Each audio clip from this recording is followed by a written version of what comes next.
Marcus Thompson's alarm clock buzzed at 5:30 a.m., long before the sun even thought of rising.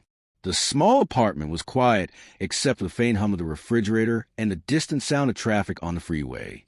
Marcus sat up slowly, rubbing the sleep from his eyes. His back ached from years of bending, scrubbing, lifting, and sweeping, but he didn't complain. Complaining never fixed anything. He moved quietly, not wanting to wake his daughter, Jada, who was still asleep in the next room. Jada was 10, and the only reason Marcus kept pushing through life's hardships. He peeked into her room before leaving. She was curled up under a pink blanket, clutching her worn-out teddy bear. A faint smile touched Marcus's lips. "Everything I do for you," he thought silently. Marcus worked as a janitor in a towering glass building downtown, one of those shiny places where executives in expensive suits came and went all day, barely noticing the man who made sure their floors gleamed and their trash cans stayed empty.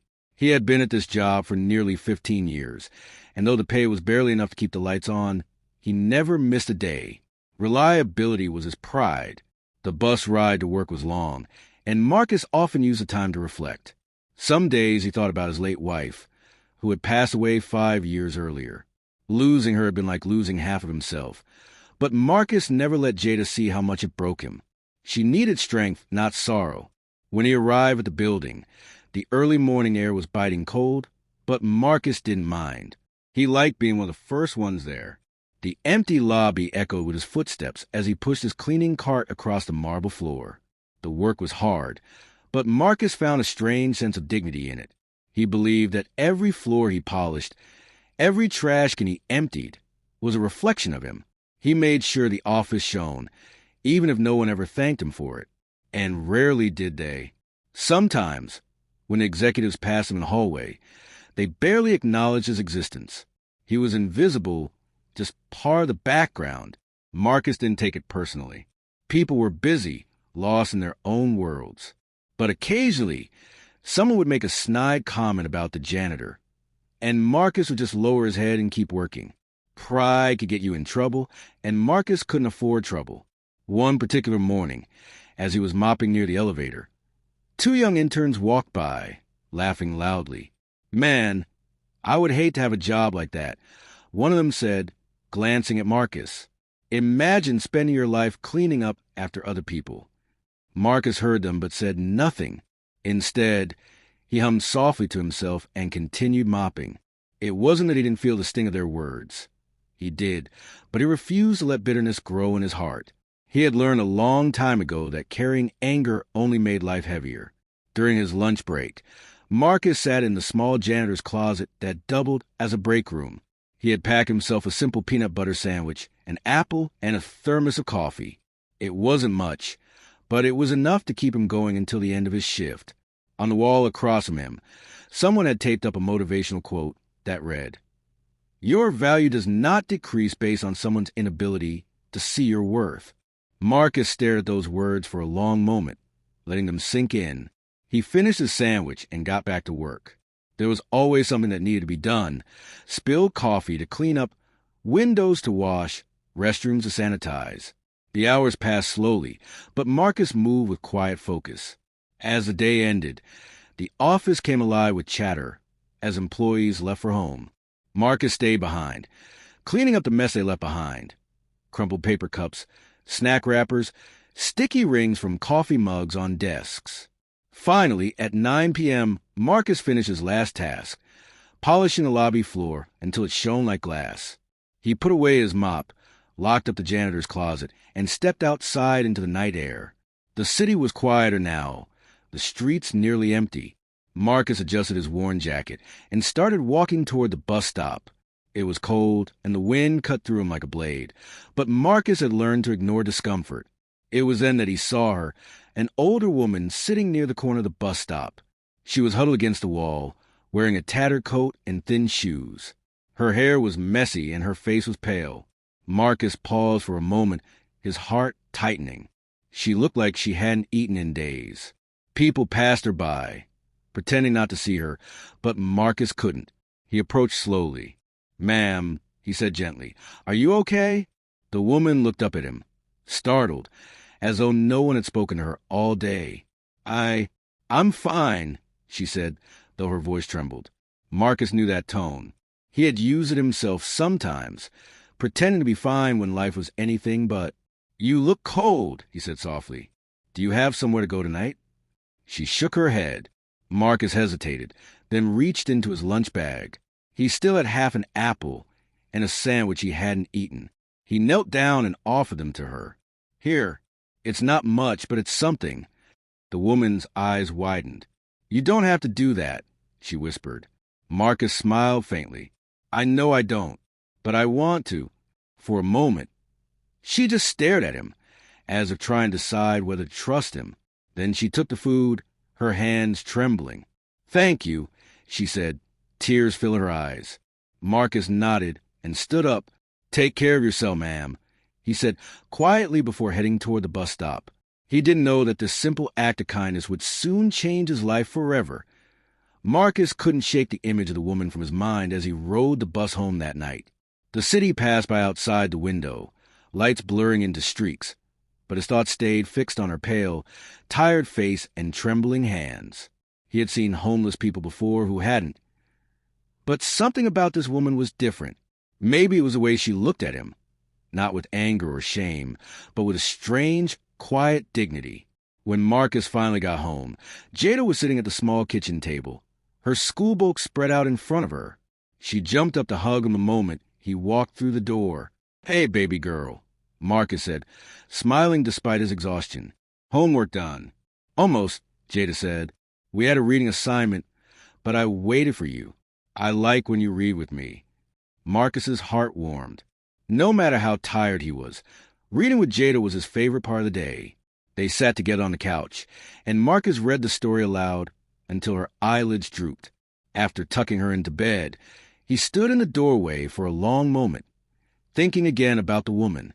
The next day, Marcus packed a little extra in his lunch bag, a second sandwich, 2 apples instead of 1. When his shift ended, he walked to the same bus stop, his eyes scanning the sidewalk. There she was. She was in the same spot as before, knees drawn up to her chest, her thin coat barely shielding her from the wind. Tonight, she looked even more fragile, as though the cold had stolen the last bit of color from her cheeks. Marcus walked over and crouched down. Evening, ma'am, he said gently. The woman looked up, recognition flickering in her tired eyes.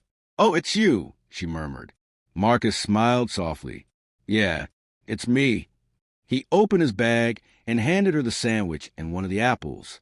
Here, you need this more than I do. This time she didn't protest. She took the food with both hands, holding it as though it were precious. Thank you, she said, her voice soft. Marcus sat down beside her, pulling his jacket tighter around himself. For a while, they just sat in silence as cars whooshed past on the wet street. My name's Marcus, he said after a moment. The woman hesitated, then said, Grace. That's a good name, Marcus said. Grace gave a faint, sad smile.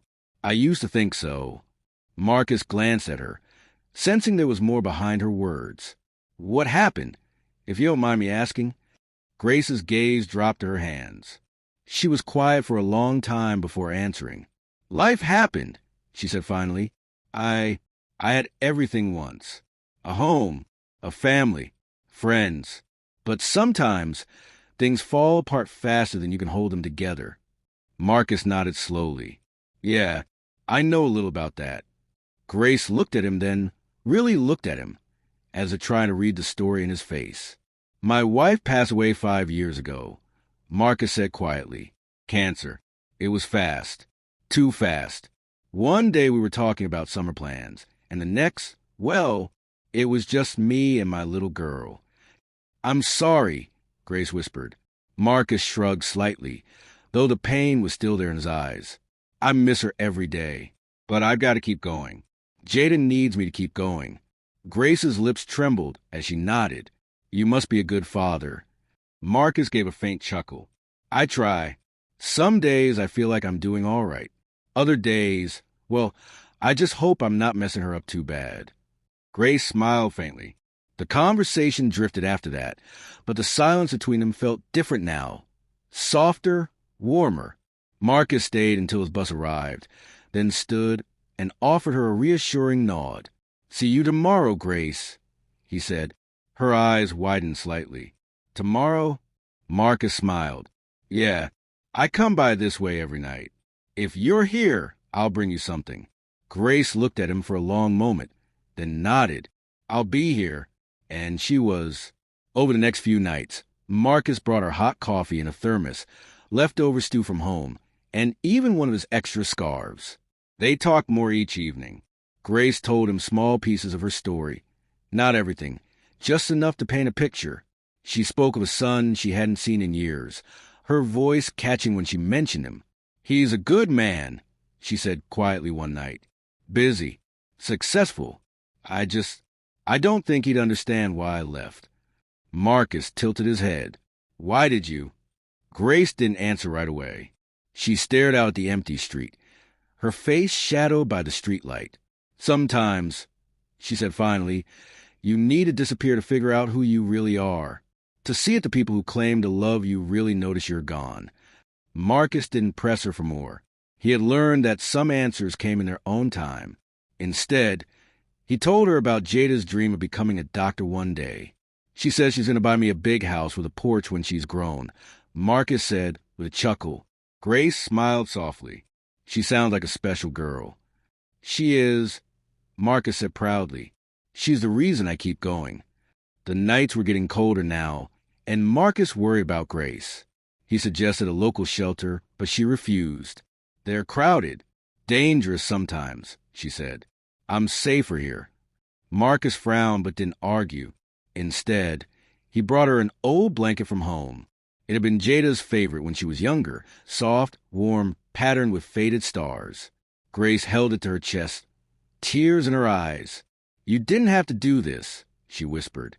"I know," Marcus said softly, "but I couldn't sleep at night, knowing you were out here freezing." Grace looked at him, really looked at him, as though searching for some hidden agenda, but all she saw was simple, quiet kindness. That night, as Marcus boarded the bus, he caught Grace watching him through the window. For the first time since he met her, she smiled, not a small, sad smile, but a real one, the kind that reached her eyes. And Marcus smiled back. He didn't know it yet, but each of these small acts of kindness was leading him closer to a truth that would turn his whole world upside down. The wind had turned sharper by the time Marcus arrived at the bus stop the next night. Winter was creeping into the city like an unwelcome guest, and the sidewalks glistened with thin sheets of ice. Marcus spotted Grace right away, sitting on the same cold concrete as always. But this time, she was humming softly to herself, the sound almost lost beneath the rush of passing cars. "Evening, Grace," Marcus greeted, setting his lunch bag down beside her. Grace turned her head, and a smile, small but real, tugged at her lips. "Evening, Marcus. You came again." "I told you I would," Marcus said, pulling out a steaming thermos of chicken soup he'd borrowed from his neighbor's kitchen. "Here, this should warm you up." Grace accepted the thermos gratefully. "You're going to spoil me if you keep this up." Marcus chuckled. "You deserve at least one warm meal a day. Everyone does." They sat in silence for a moment as Grace sipped the soup, steam curling around her face. Then, as if emboldened by the warmth, she began to speak. "You know," she said slowly, "I wasn't always out here. Once, I lived in a house big enough to get lost in. Had more money than I knew what to do with. People used to call me ma'am and hold doors open for me. Funny how things change." Marcus nodded, listening intently. "What happened?" Grace let out a breath that sounded like a laugh, but wasn't. "Life happened. Or maybe I just woke up one day and realized I didn't know who I was anymore. I had everything I thought I wanted, money, status, a perfect little life. But I was lonely." Marcus tilted his head. "Even with all that?" Grace nodded. "Especially with all that. People liked what I could give them. No one really saw me, not even my own family." Marcus frowned. "Family's supposed to see you. They're supposed to be the ones who know you better than anyone." "That's what I thought, too," Grace said softly, her gaze distant. "But my son, he grew up got busy, started building his empire. I was proud of him, of course, but every time I tried to tell him how I felt, he brushed it off, said I was worrying too much, that everything was fine. So one day, I left. Marcus blinked. Just like that. Grace nodded. I wanted to see what life was like without all the walls and the gates and the fancy dinner parties. I wanted to know if people would still care about me if I had nothing to offer them. Marcus thought about that for a moment. It took courage to walk away from comfort, to choose the unknown over the familiar. "Have you found what you were looking for?" he asked.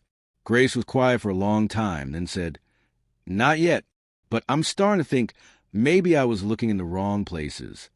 Marcus glanced at her, sensing something heavy in her words. "What do you mean?" Grace didn't answer. Instead, she changed the subject. "What about you, Marcus? You listen so much, but I don't know much about your life besides Jada." Marcus leaned back against the wall, his breath puffing white in the cold air. "Not much to tell," he said with a shrug. "I grew up on the South Side. My mom worked 2 jobs just to keep us fed. My dad wasn't really around. I learned early that if I wanted anything, I'd have to work for it. So I did. Been working ever since." "Do you ever wish for more?" Grace asked quietly. Marcus chuckled, though there was no bitterness in it. "Sure. Who doesn't? But I've got a roof over my head, food for my girl, and a job that keeps me honest. That's more than a lot of folks can say." Grace looked at him for a long moment. "You're a good man, Marcus." Marcus shifted, a little embarrassed. "I just do what I can." Grace smiled faintly. "Most people don't even do that." The next night, Grace asked Marcus to tell her a story, something about his life that wasn't so heavy. Marcus thought for a moment, then grinned. "Okay, there was this one time, when Jada was 5, that she tried to help me clean the kitchen. She got a hold of the dish soap and poured half the bottle into the sink. Next thing I know, there's bubbles everywhere. Floor, counters, even the dog. She was laughing so hard she could barely breathe. Grace laughed, a soft sound that warmed the night. Sounds like she's got her father's determination. "Yeah," Marcus said with a proud smile. "She's got more fire than I ever did at that age. I just hope I can give her the chance to do something great with it." Grace's expression softened. "You already are. You're giving her a father who shows up every day. That's more valuable than anything money can buy." Marcus felt a lump in his throat at her words. He wasn't used to people telling him he was doing a good job. Most days it felt like he was barely keeping things together. As the nights went on, their talks grew longer. Grace began asking Marcus questions about morality, choices, and integrity. "What would you do," she asked one evening, "if you found a wallet full of cash and no one was around?" Marcus didn't hesitate. "I'd turn it in." Grace raised an eyebrow. "Even if you needed the money?" "Especially then," Marcus said firmly. "Doing the right thing when it's easy doesn't mean much. Doing it when it costs you something, that's what matters." Grace's lips curved into a smile, but there was a hint of sadness in her eyes. "You remind me of someone," she said softly. "Who?" Marcus asked. "My husband," she replied after a pause. "He passed a long time ago. He was the kind of man who believed in doing the right thing no matter what, even if it made him unpopular." Marcus nodded slowly. "Sounds like he was a good man." "He was," Grace said, "and you'd have liked him." That night, as Marcus boarded the bus, he found himself thinking about Grace long after he got home. She was still a mystery, but she no longer felt like just another face on the street. She felt important, like meeting her was no accident. The temperature dropped even lower as the days passed, and the wind now felt like sharp knives against Marcus's skin when he stepped out of the office at night. He worried constantly about Grace. Every evening, she was there at the bus stop, sitting on the same patch of concrete. The first night Marcus had seen her shivering uncontrollably, he'd gone home and pulled out his closet's oldest coat. It was a little too big on him and had frayed sleeves, but it was warm. The next day, he held out to her.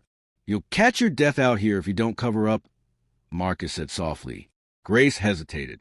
"I can't take that from you. What will you wear?" Marcus smiled faintly. "Don't worry about me. I've got another at home." This wasn't entirely true. His other jacket was thinner and barely kept out the wind, but Marcus couldn't stomach the thought of leaving Grace out there in the cold with nothing but her thin coat. Grace accepted it reluctantly, her hands brushing against his as she took it. "You shouldn't do this," she murmured. "Maybe not," Marcus said with a shrug, "but I'd never forgive myself if I didn't." For the next week, Marcus kept bringing her food. Sometimes it was a thermos of hot soup, sometimes leftovers from dinner. Once, he even skipped his own meal, so he'd have something to bring her. His co-workers began to notice his small sacrifices. One afternoon, as Marcus refilled his mop bucket in the janitor's closet, his co-worker Darren leaned against the doorway, smirking. "You really out here playing Good Samaritan for that lady?"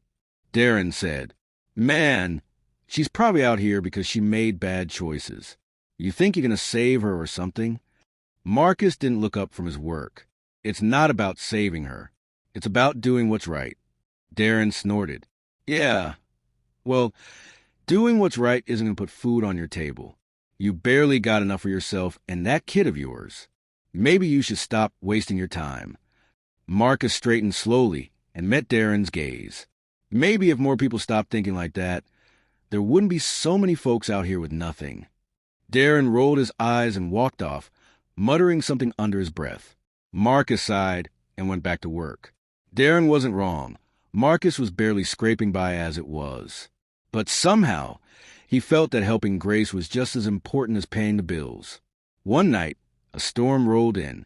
The wind howled through the streets, and freezing rain soaked Marcus to the bone as he walked to the bus stop. He found Grace huddled against the wall, her face pale and lips blue. Without a word, Marcus shrugged off his own jacket and draped it over her. "Marcus, no." Grace protested weakly. "You'll freeze." "I'll be fine," Marcus said, sitting beside her. "We just need to wait out the worst of it." They sat together under the awning, the rain pounding the pavement just a few feet away. Grace clutched the jacket tightly around herself, her teeth chattering. "Why do you do this?" she asked suddenly, her voice barely audible over the storm. Marcus turned his head toward her. "Do what?" "This," Grace said. "Give up your own comfort. Risk getting sick. You barely know me." Marcus was quiet for a long moment before he answered. "Because I know what it's like to need help and not get it," he said finally. "When my wife got sick, I begged for extra hours, for an advance on my pay. Anything to help cover her treatments. Most people turned their backs. I promised myself that if I ever had the chance to make someone's life a little easier, I would." Grace stared at him, her eyes glistening. "You really mean that, don't you?" Marcus nodded. "Yeah, I do." When the storm finally let up, Marcus walked Grace to a nearby church that sometimes let homeless people sleep in the basement on especially cold nights. He stayed until she was inside and safe before catching the last bus home. That night, when Marcus got home, Jada was sitting on the couch, wrapped in a blanket, waiting for him. "Daddy," she said softly, "why are you always so late now?" Marcus sat down beside her and pulled her close. "There's someone who needs my help," he said.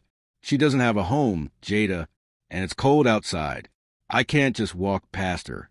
Jada frowned. "But what about us? You need to take care of yourself, too."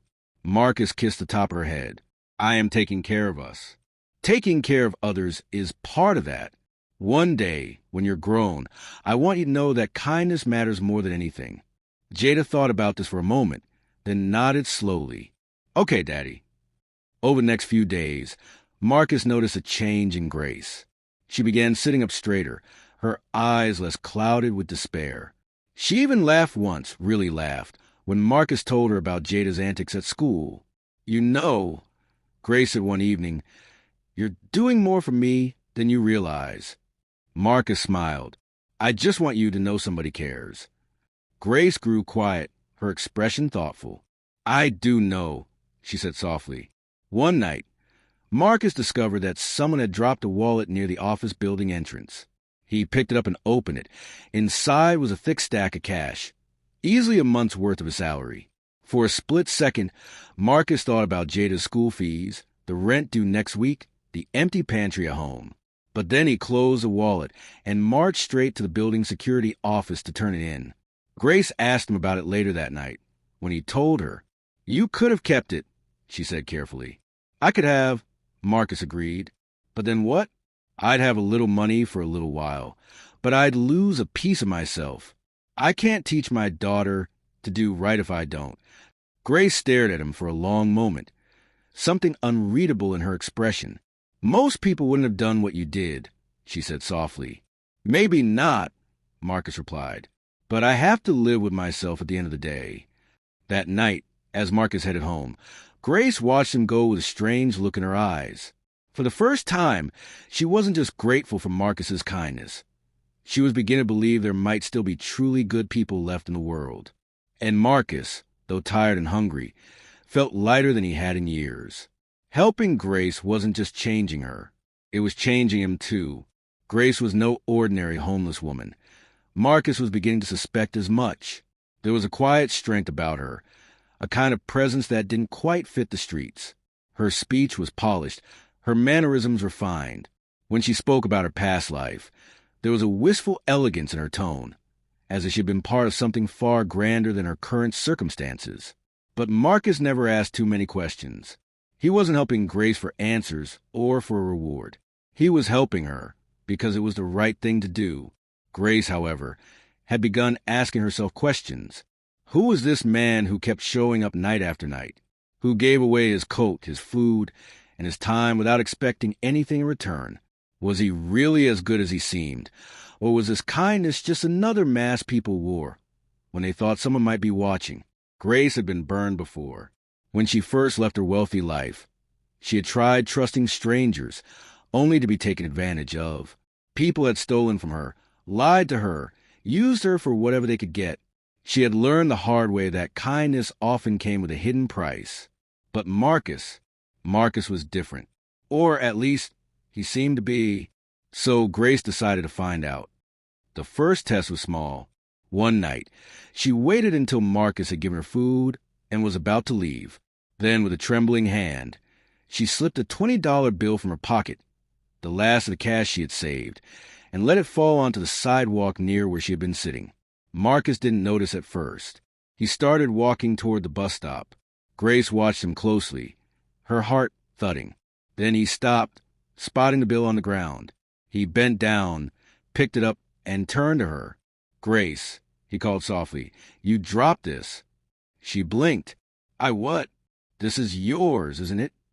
Marcus asked, holding it out to her. Grace hesitated, then nodded. "Yes, thank you." Marcus smiled faintly. "Wouldn't want you losing what little you've got." Grace took the bill back, her heart strangely warm. Most people would have pocketed it and walked away, especially someone as strapped for cash as Marcus. A few nights later, Grace decided to try something bolder. When Marcus arrived, she looked troubled, her hands twisting in her lap. "What's wrong?" Marcus asked gently, setting down the container of stew he had brought her. Grace hesitated, then said, I have something I need to do, but I can't leave my things here. People steal when you're not looking." Marcus nodded slowly. "What do you need me to do? Would you watch them for me? Just for an hour?" Marcus hesitated. He was tired. He had worked a double shift that day, and Jada would be waiting for him at home. But he saw the worry in Grace's eyes and nodded. "Yeah," he said softly. "Go ahead. I'll stay." Grace rose slowly, wincing as if her joints ached. "Thank you, Marcus," she said, her voice thick with emotion. An hour stretched into almost 2, but Marcus stayed right where he was, keeping her small bundle of belongings safe. When Grace returned, she found him still sitting there, despite the bitter cold. "You stayed," she said softly. "Told you I would," Marcus replied, standing and brushing snow from his coat. Grace bit her lip. "Why? You could have left. No one would have blamed you." Marcus looked at her steadily. "Because you trusted me. I'm not about to break that." Grace turned away for a moment, fighting the lump rising in her throat. No one had shown her that kind of loyalty in a long time. Her third test was unplanned, but it revealed even more. One evening, Grace told Marcus that she was considering trying to reconnect with her estranged son. She asked him what he thought she should do. Marcus didn't know all the details. She had never told him why she left or what happened between them, but he could see the pain in her eyes. "I think you should," Marcus said gently. "Life's too short to stay away from the people you love. Whatever happened, you both deserve a chance to make things right." Grace swallowed hard. "What if he doesn't want to see me?" "Then at least you'll know you tried," Marcus replied. "But don't assume the worst. People change. Sometimes they just need to be reminded what really matters." Grace stared at him for a long moment, her heart aching. Marcus didn't know it, but his words were cutting straight to the core of her reason for being out there. She had been waiting to see if the world still had people who cared, waiting to see if anyone could restore her faith before she went back to her son. And Marcus was doing exactly that. A few days later, Grace decided to observe Marcus at work. She followed him discreetly, staying far enough back so he wouldn't notice. She saw the way he greeted the security guard with respect, even though the man barely acknowledged him. She saw him pause to pick up a piece of trash in the lobby that no one else had bothered to move. Later, she watched as Marcus found a wallet near the coffee shop in the lobby.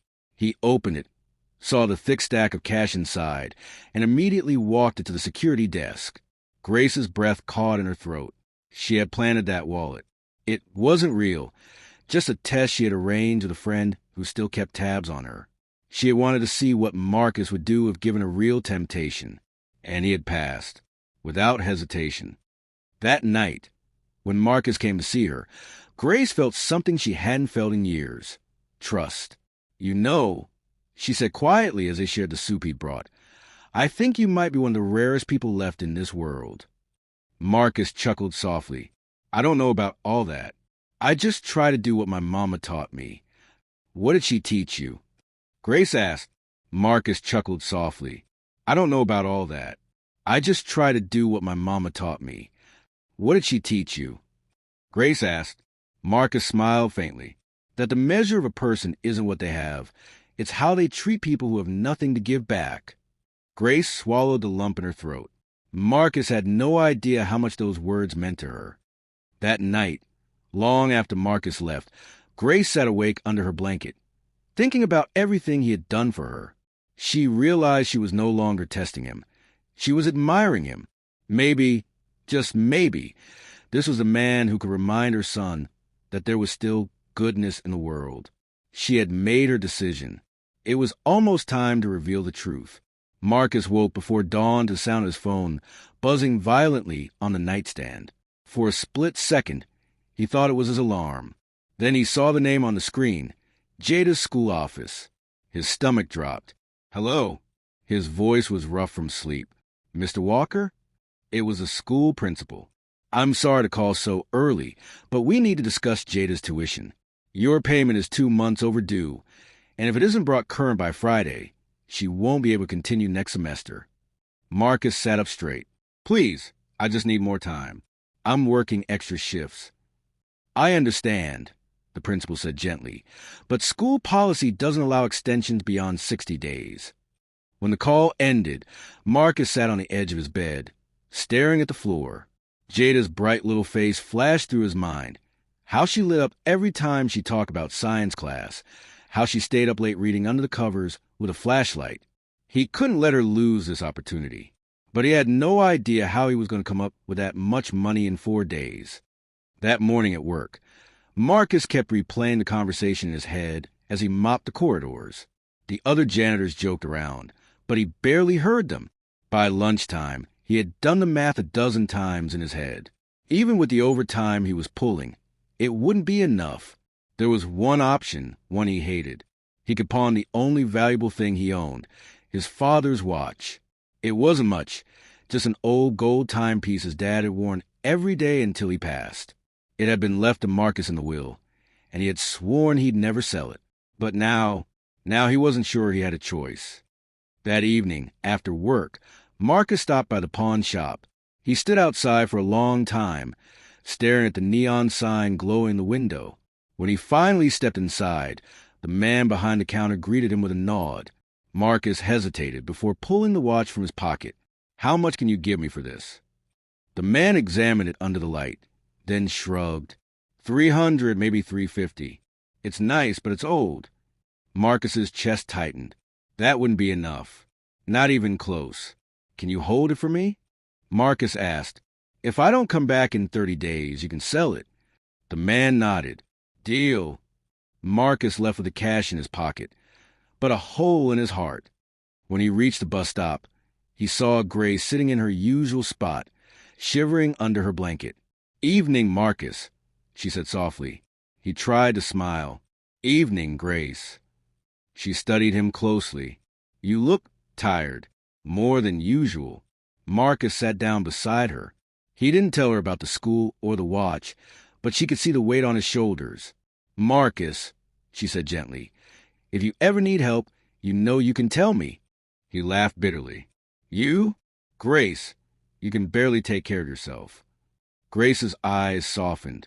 Maybe, but sometimes just talking helps. Marcus sighed.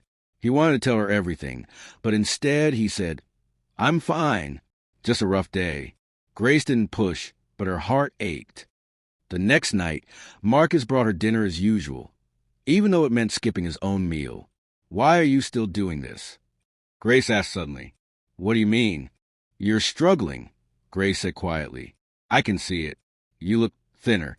Your hands are cracked from work. And yet, you're still here, feeding me when you could be home resting. Marcus looked at her, his jaw tight. Because you matter, he said simply. Because I can't walk past you and pretend you're invisible like everyone else does. I'd rather go hungry than let you sit here cold and alone. Grace blinked rapidly, tears filling her eyes. She turned away, pretending to adjust her blanket. 2 nights later, the crisis worsened. Jada came home from school holding a letter. They said I might have to leave, Daddy, she said in a small voice. Is it because we don't have enough money? Marcus felt like someone had punched him. He crouched down and held her by the shoulders. You're not leaving that school, he promised. Daddy's going to figure this out. But when Jada went to bed, Marcus sat at the kitchen table with his head in his hands. He could stop helping Grace. That money could go to Jada's school instead. It would be easy. All he had to do was not show up tonight. But when he thought about Grace sitting out there, waiting for him in the cold, something inside him twisted. He grabbed a container of soup he had made earlier and headed out the door. Grace was surprised to see him. You came, she whispered. Of course I came, Marcus said, sitting down. Why? Grace asked softly. Because you need me, Marcus said simply, and because I gave you my word. Grace stared at him, her throat tightening. No one had ever kept showing up for her like this. Not since before she lost everything. She wanted to tell him the truth right then, but something told her to wait. That night, as Marcus walked home, he passed by a man arguing with a shopkeeper outside a convenience store. Please, just give me something to eat, the man begged. The shopkeeper shook his head. You're not getting anything for free. Get lost. Marcus didn't even hesitate. He pulled the last few dollars from his pocket, the money he had set aside for his own bus fare, and handed it to the man. Here, Marcus said quietly. Get yourself a meal. The man looked at him in shock, then gratitude. When Marcus walked away, he knew he'd have to walk 3 miles home in the cold. But somehow, he didn't regret it. That night, Grace couldn't sleep. She had seen enough. Marcus had not only passed every test, he had proven his goodness in the middle of his own storm. This man wasn't just kind. He was extraordinary. And Grace knew it was finally time. Tomorrow, she would reveal who she truly was. Tomorrow, Marcus's life would change forever. The next evening, Marcus finished his shift later than usual. The overtime hours had left his back aching and his palms blistered. But he didn't complain. He clocked out, picked up the bag of food he had prepared at home that morning, and made his way toward the park bench where Grace always sat. It was quiet tonight, unusually so. The street lamps glowed faintly in the mist, casting long shadows across the empty park. Marcus spotted Grace sitting under her usual light post, but something about her looked different. She was dressed more neatly tonight, her hair brushed and her posture straighter. Her blanket was folded carefully on the bench beside her. When Marcus approached, she stood up, "Evening, Grace," he said with a tired smile, setting the food down. Grace didn't smile back. She took a deep breath, as though gathering her courage. "Marcus," she said softly, "sit with me. I have something to tell you." Marcus frowned. There was a strange seriousness in her tone, something that made him pause. He sat down, suddenly alert. Grace turned to face him. Her hands trembled slightly, but her eyes were steady. "Marcus, my name isn't Grace." He blinked. "What do you mean?" "My real name is Eleanor Winters," she said slowly, carefully enunciating each syllable.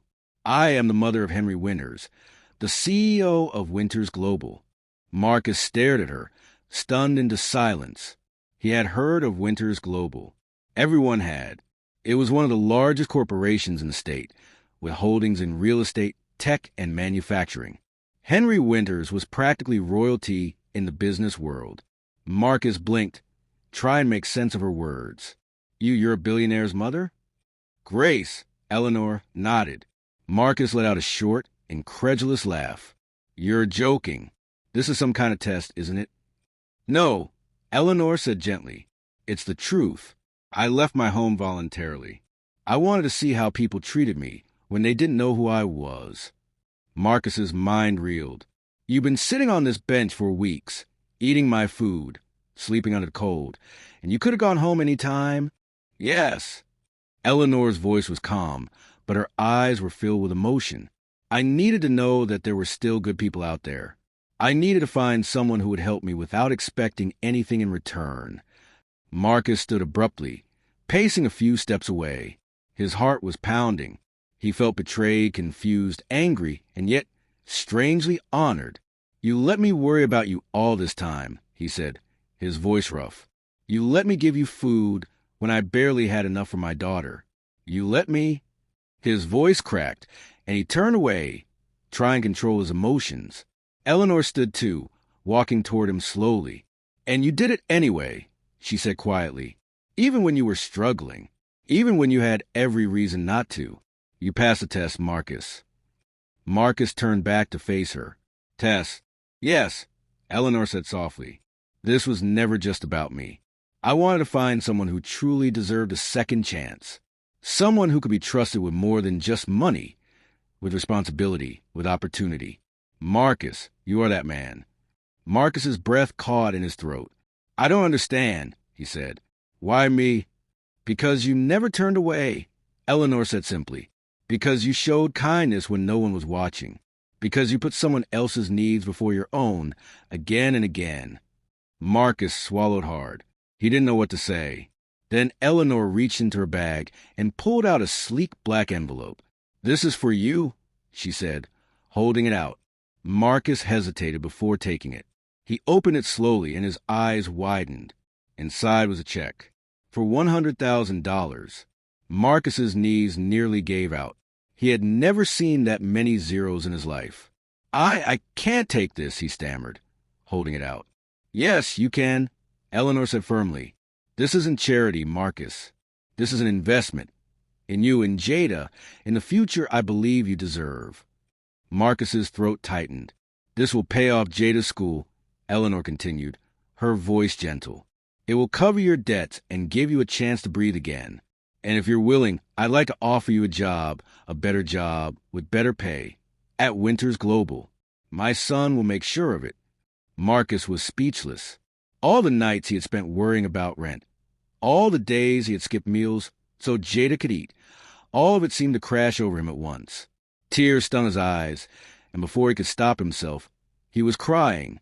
Eleanor stepped closer and placed a hand on his shoulder. "You've carried so much, Marcus," she said softly. "It's time someone carried you for a while." Marcus let out a shaky laugh through his tears. "I don't know what to say." "Say yes," Eleanor said with a small smile. Marcus nodded slowly, gripping the check as though afraid it might disappear. "Yes," he whispered.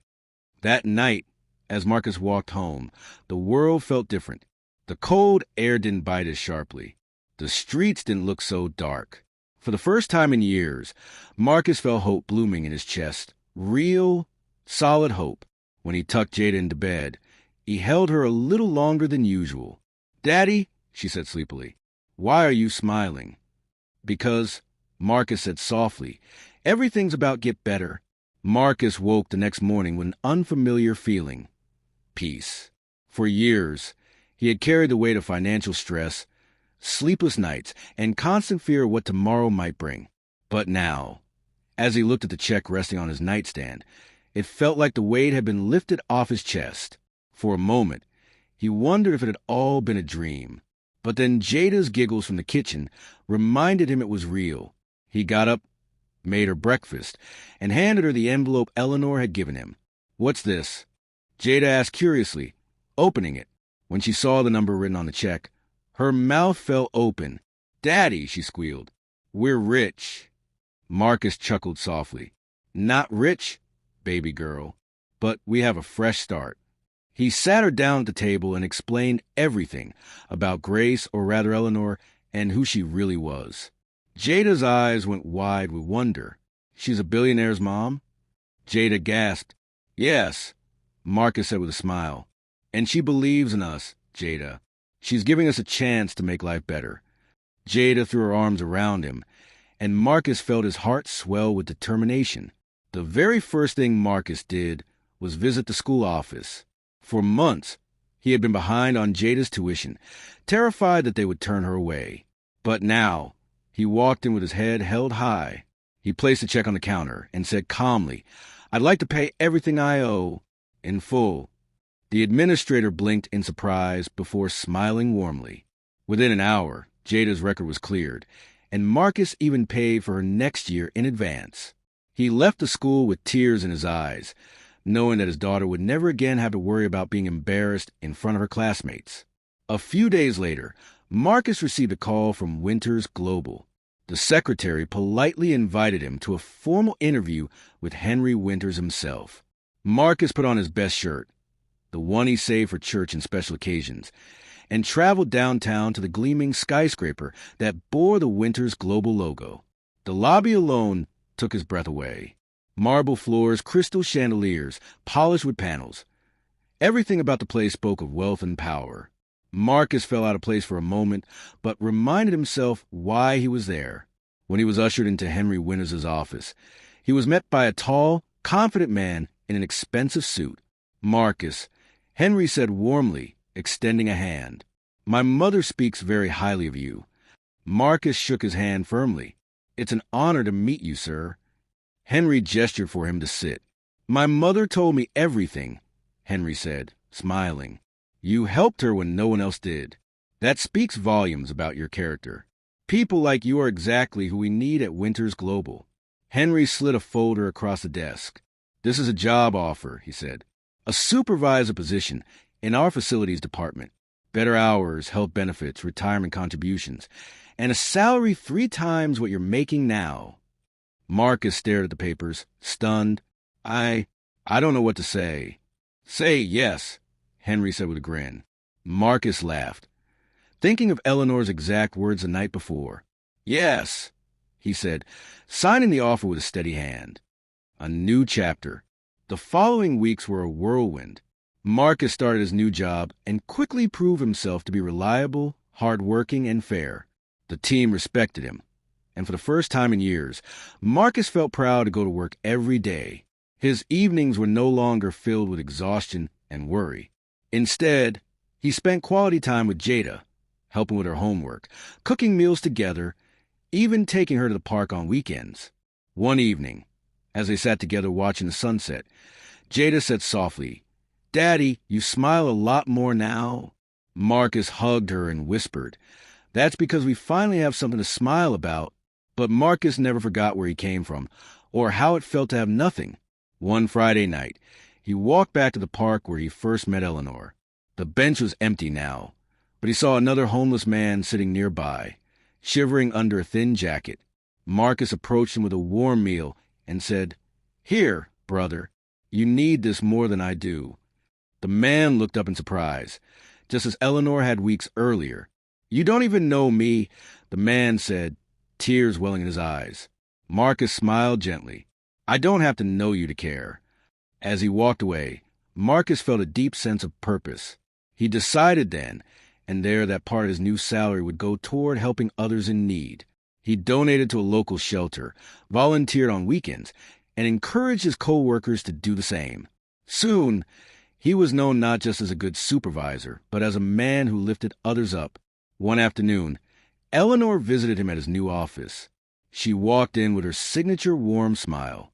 "You look good here," she said proudly, glancing around. Marcus stood and gave her a respectful nod. "I owe this all to you." "No, Marcus," Eleanor said gently. "You earned this yourself. I just gave you the chance." Marcus felt a lump rise in his throat. "Thank you for believing in me when I didn't believe in myself." Eleanor smiled. "I didn't just believe in you. I trusted you, and you've proven that trust was well placed." That night, Marcus sat on his porch with Jada and watched the stars. Life wasn't perfect, but it was full of hope, and that was enough. He thought of the day he had first seen Eleanor sitting alone on that bench. How a single act of kindness had changed everything. And he knew, deep in his heart, that he would never stop paying that kindness forward. Marcus soon discovered that blessings, when shared, multiply. The first time he walked into the community shelter after work, he was greeted by tired faces, men, women, even children who had been forgotten by the world. He remembered what it felt like to be just one bad paycheck away from losing everything. That memory drove him to action. Marcus didn't just drop off donations. He sat with people, listened to their stories, and learned their names. "You matter," he told them. "Don't let anyone make you feel invisible." Within weeks, Marcus had organized a volunteer schedule at Winters Global. His new colleagues admired his heart and quickly joined in. Soon, the shelter had enough volunteers to provide hot meals every night. The shelter director pulled Marcus aside one evening and said, "You have no idea what you've started. People have hope again. They're smiling. They believe things can get better." Marcus felt a quiet pride. It wasn't about recognition. It was about restoring dignity to people who had lost it. He started mentoring young men in the neighborhood, teaching them how to write resumes, prepare for interviews, and manage their money. "Life will test you," Marcus told them, "but it doesn't have to break you. You are more than your circumstances." Even Jada began to change. She was no longer the shy girl who kept her head down in class. One afternoon, her teacher called Marcus. "Mr. Reed," the teacher said, "I just wanted to tell you how proud I am of Jada. She stood up for a classmate who was being bullied today." When Marcus asked Jada about it, she shrugged shyly. "I just remember what you always say," she said. "Be kind, even when it's hard." Marcus hugged her tightly. His daughter wasn't just thriving. She was learning to lead with love. A few months later, Marcus was invited to a company event at Winters Global. He thought it was just another meeting, but when he arrived, he saw a large banner, Community Champion Award Ceremony. Henry Winters stepped up to the podium. "Tonight, we honor a man whose compassion has touched not just this company, but this entire city," Henry said. Marcus looked around, confused, until Henry called his name. The room erupted into applause. Marcus walked to the stage, stunned, as Henry continued. "When Marcus Reed joined us, he didn't just do his job. He changed lives. He reminded us what leadership really looks like." Henry handed Marcus a glass plaque engraved with his name. For a moment, Marcus couldn't speak. He looked out at the crowd, his co-workers, and even Eleanor sitting proudly in the front row. "I didn't do this for recognition," Marcus said finally. "I did this because someone once believed in me when I had nothing, and now it's my turn to believe in others." The applause grew louder, and Marcus felt tears sting his eyes. After the ceremony, Eleanor approached Marcus with a gentle smile. "You're becoming quite the leader," she said. Marcus chuckled softly. "I never thought I'd be standing on a stage like that." "That's the beauty of life," Eleanor replied. "One act of kindness can take you places you never imagined." She handed him a small envelope. "Henry and I talked," she said. "We want to sponsor a permanent program in your name, the Marcus Reed Community Fund, to support housing and job training for people in need." Marcus opened the envelope and saw the paperwork. It was real.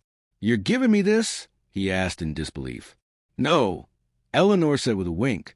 We're giving it to the people who need it most. You just get to lead the way. The very next month, Marcus met a young man named Tyrone at the shelter. Tyrone was 19, homeless, and on the verge of joining a gang. Marcus sat him down and said, "You remind me of me at your age. You have a choice, Tyrone. Don't waste your life on the streets." With the support of the new community fund, Marcus helped Tyrone find a job and a small apartment. Months later, Tyrone returned, clean-shaven, smiling, and holding a paycheck. "You saved me, man," Tyrone said. Marcus shook his head. "You saved yourself. I just showed you where the door was."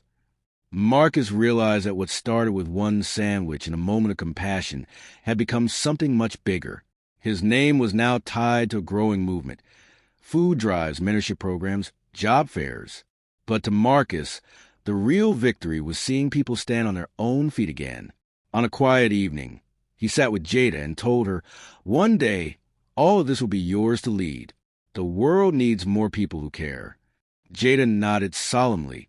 "I will, Daddy. I promise." Marcus often thought back to the night he first met Eleanor. How different life had been. He realized that wealth wasn't measured in money, but in the lives you touched. His story wasn't just about surviving poverty.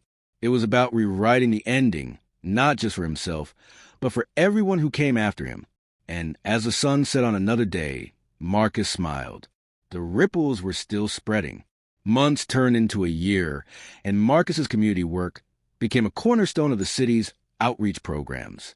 What began as small acts of kindness had blossomed into a full-fledged movement. The Marcus Reed Community Fund was helping hundreds of families every month, giving them food, shelter, and, most importantly, hope. But Marcus still felt that something was missing. One morning, while Marcus was preparing Jada's breakfast, a letter arrived with an embossed Winter's Global seal. "Daddy, it looks fancy," Jada said, handing it over. Marcus opened it and read aloud. "Dear Mr. Reed, you are cordially invited to the grand opening of the Winter's Global Community Center, built in partnership with the Marcus Reed Community Fund. Your presence is not only requested, but essential. With gratitude, Eleanor and Henry Winters." Marcus froze. They were naming the new community center after him. When the day arrived, Marcus wore the same suit he had worn to the company award ceremony. Jada wore a bright yellow dress and held his hand tightly as they walked up the marble steps of the new building. The community center was beautiful. Large glass windows, a playground for kids, classrooms for training programs, and a cafeteria that could feed hundreds. The sign at the front read, "Winter's Global Community Center, in honor of Marcus Reed." Marcus felt his throat tighten. As they entered, a sea of people began clapping. Many were faces Marcus had seen at the shelter months before, now healthy, smiling, some even employed and volunteering at the center. Eleanor stood on the stage, elegant as ever, but with tears in her eyes. "When I first met Marcus," she began, "I was just a stranger sitting on a park bench, testing the world to see if kindness still existed." She paused, letting the words sink in. "Marcus didn't know who I was. He didn't know I could change his life. He just knew I was hungry, and in that moment, he chose compassion over convenience." She gestured toward Marcus. "This center stands as proof of what happens when one person dares to care. Marcus, you didn't just change my life, you changed this entire community." The crowd erupted into applause, many standing to cheer. Henry handed Marcus the microphone. For a moment, Marcus just stood there, overwhelmed. He thought about everything. The long nights mopping floors, the fear of losing his job, the first time he handed Eleanor that sandwich. Finally, he spoke. "I don't think I deserve all this," he said quietly. "I was just doing what any decent person should do. But if my story teaches anything, it's this. Kindness isn't weakness. It's power. It's the kind of power that can lift a man off the streets, feed a hungry child, and bring hope to an entire city." He looked at Jada, who was beaming with pride. "I did this for her," Marcus continued, "because I want her to grow up in a world where people don't walk past suffering like it doesn't exist. A world where compassion is stronger than greed. This center isn't my legacy. It's ours, all of us who choose to care." The room was silent for a moment. Then someone started clapping. Soon, The entire room was on their feet, applauding so loudly that Marcus felt tears stream down his face. After the ribbon-cutting ceremony, Eleanor took Marcus aside. "There's something else," she said, leading him into one of the rooms. Inside was a plaque mounted on the wall, engraved with words that made Marcus's chest ache, dedicated to the memory of Rosa Reed, the woman who taught Marcus the meaning of resilience and compassion. Marcus touched the plaque with trembling hands. Rosa, his late mother, would have been so proud.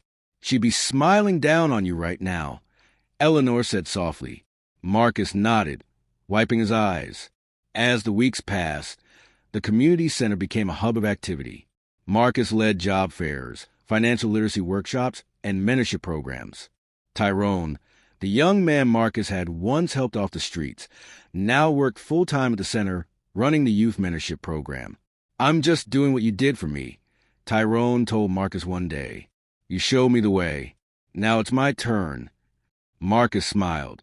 That's how we change the world, one life at a time. One evening, Marcus and Jada stood outside the center as the sun set, painting the sky orange and gold. "Daddy," Jada said, "when I grow up, I want to be just like you." Marcus knelt down so he was eye level with her. "No, baby," he said, smiling. "I want you to be better than me. I want you to dream bigger, help more people, and go further than I ever could." Jada hugged him tightly. "I will," she whispered. Later that night, Marcus sat on his porch, looking out at the quiet street. He realized that the boy who once feared the world had become a man who helped change it. He thought about Eleanor, the billionaire in disguise, and silently thanked her for giving him a chance when life had nearly broken him. Kindness had brought him here. Kindness had changed everything. And as Marcus leaned back and closed his eyes, he knew this was only the beginning.